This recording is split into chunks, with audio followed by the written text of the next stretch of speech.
Very good morning and welcome to daily devotion. இன்றைக்கி நம்ம பார்க்க போகிறது ப்ராவப்ஸ் 12 verse 25 and 26. அதாவது ப்ராவப்ஸ் 12 25 26. ஸோ இதில் என்ன சொல்கிற 25ல் என்ன சொல்கிறாருன்னா, அதாவது கவலையோடு இருக்கவனுக்கு என்ன பண்ணும், அவன் இதயத்தை வந்து கொஞ்சம் கீழே இருக்கும். ஆனால் அகைன் முன்னாடி பார்த்த மாதிரி ஒரு நல்ல வார்த்தை என்ன வரும், அவங்களுக்கு கிளாட்னஸ், அவங்களுக்கு கொஞ்சம் சுக் பீஸை தரும், கொஞ்சம் பீஸை தரும். வேர்ஸ் 26ல் என்ன சொல்கிறாருன்னா, பரிசுத்தவன் என்ன பண்ணுவான், அவனை சுற்றி இருக்கவங்க வந்து கேர்ஃபுல்லாக சூஸ் பண்ணுவான். ஏன்னா பரிசுத்தவன் கேர்ஃபுல்லாக சூஸ் பண்ணால் அவங்க சுற்றி இருக்கவங்க என்ன பண்ணுவாங்க, அவங்கள லிஃப்ட் பண்ணுற மாதிரி வார்த்தைகள் யூஸ் பண்ணுவாங்க. முட்டாள் என்ன பண்ணுவான், அந்த மாதிரி கேர்ஃபுல்லாக சூஸ் பண்ணாமல் யாரை வேணாலும் சூஸ் பண்ணி அவங்களும் என்ன பண்ணுவாங்க, அவங்க இதயத்தில் நிறைய கவலையை ஏற்கலாம். ஸோ இதுலேருந்து நம்ம கீவேர்ஸ் என்னென்னா 25. ஸோ ப்ராவப்ஸ் 12:25 அதில் என்ன சொல்லியிருக்காருன்னா, anxiety in a man's heart weighs him down, but a good word makes him glad. So இதில் நம்ம என்ன டேக் அவே எடுக்கிறது, அதாவது என்கரேஜிங் வேர்ட்ஸ், மற்றவங்கள தூக்கி பேசுகிற வார்த்தை நிறைய முறை சொல்லியிருக்கேன், திரும்பி அதே தான். ஸோ என்கரேஜிங் வேர்ட்ஸ் மற்றவங்க இதயத்தை தூக்கும். எதுலேருந்து தூக்கும், கவலையிலேருந்து தூக்கும். அது is a big attribute of those who are righteous. அதாவது பரிசுத்தவானுக்கு அது ஒரு big attribute. So encouraging words இங்கே சாலமோனே சொல்லிட்டாரு, ஒரு என்கரேஜிங் வேர்ட்ஸ் என்ன பண்ணும், மற்றவங்களுக்கு தூக்குற மாதிரி வார்த்தைகள், மற்றவங்க கவலை நீக்கிற மாதிரி வார்த்தைகளாக இருக்கிறது. அதாவது நம்ம வாயிலேருந்து அந்த மாதிரி வார்த்தைகள் வர்றது ரொம்ப முக்கியம். So that is the main takeaway. So இதை வந்து நம்ம வாழ்க்கையில் எப்படி அப்ளை பண்ணுறது. ஸோ முதல்ல மற்றவங்களுக்கு வந்து நம்ம எப்போவுமே என்ன பண்ணணும், நம்மளுக்கே தெரியும் அவங்கள பார்த்தாலே. அண்ட் வெரி ரேர்லி நம்மளுக்கு வந்து தெரியாது சோகமாக இருக்காங்களா இல்லையான்னு. ஏன்னா நம்மளுக்கே தெரியும் அவங்க ஒரு ஹேபிட் மாறினா, இல்லைனா அவங்க மூடு மாறினா, அவங்க ஃபேஸ் மாறினா, இல்லைனா அவங்களோட பார்ட்டிசிபேஷன் இன் நம்ம கான்வர்சேஷன், அதாவது நம்ம எல்லோரும் பேசும்போது அவங்க பேசாமல் இருந்தால் அதுலேயே நம்மளுக்கு ஈஸியாக தெரிஞ்சிடும் ஒருத்தவங்க வந்து ஒருத்தவங்க வந்து கவலையோடு இருக்காங்களா இல்லையான்றது. ஸோ அந்த மாதிரி இருக்கிற நேரத்தில் நம்மளாம் என்ன பண்ணுவோம், சரி அவனை தனியாக விட்டுறலாம். நிறைய பேர் அதான் நேச்சுரலாக நினைப்போம், சரி அவன் சரியாயிடுவான், கொஞ்ச நேரம் தனியாக விட்டால் சரியாயிடும்.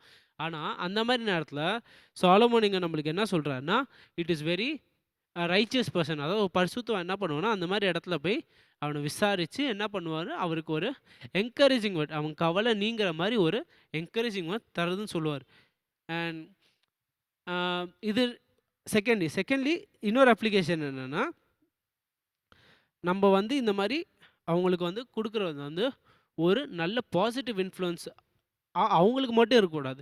ஆனால் அது மூலமாக நம்மளுக்கு என்ன ஆகும், நம்ம அவங்களுக்கு பாசிட்டிவ் பண்ணுறதுனால அவங்களும் அதை பார்த்துட்டு அவங்க என்ன பண்ணுவாங்க, அவங்க வாழ்க்கையில் அவங்க வேறு யாரும் இந்த மாதிரி பார்த்தா, எனக்கு இந்த மாதிரி ஒருத்தர் பண்ணாரே, ஆண்டவர் இந்த மாதிரி ஒருத்தர் அனுப்புனாரே, ஸோ லெட் மீ பே பேக், நானும் இந்த மாதிரி இவர் சோகமாக இருக்கார், சரி நானும் போய் பேசுகிறேன், நானும் இவர் கவலை என்னென்னு பார்த்துட்டு என்னால் முடிஞ்ச அளவுக்கு அவங்கள என்கரேஜ் பண்ணுறேன்னு இருக்கலாம். இது ஒரு டாமினோ எஃபெக்ட் மாதிரி. ஸோ நம்ம ஒருத்தருக்கு நல்ல செயல் செய்தால் அவர் என்ன பண்ணலாம், வேற ஒருத்தவங்க செய்யலாம், அந்த வேற ஒருத்தவங்க என்ன பண்ணலாம், வேற ஒருத்தவங்க செய்யலாம். அந்த மாதிரி போயிட்டே சொல்ல முடியாது. நம்ம தொடங்கி விட்ட அந்த ஒரு சின்ன காரியத்தினால எத்தனை பேர் பலனடைவாங்கன்னு நம்மளால் சொல்லவே முடியாது. So it is very very important for us to take the initiative. அதாவது நம்ம தான் முதல் ஸ்டெப் எடுத்து வைக்கணும். அண்ட் ஒன் திங், கவலையோடு இருக்கிறவங்களுக்கு one important thing that you can say is that இந்த quote which I like very much. And அந்த கோட் என்னென்னா, we suffer more in our imagination than reality. அதாவது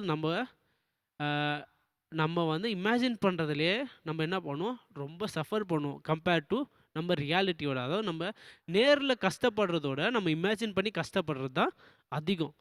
and that is very true in lot of people's life. Because எல்லாருமே என்ன நினைப்பாங்க, for example சில பேர் என்ன சொல்லுவாங்க, நான் இட்ஸ் பெஸ்ட் எக்ஸாம்பிள் வந்து ஸ்கூல் பசங்க தான். என்ன சொல்லுவாங்க, ஓகே நான் 12th பாஸ் ஆகிட்டு என்ன பண்ணணும்னு நினச்சிக்கிட்டு இருப்பாங்க.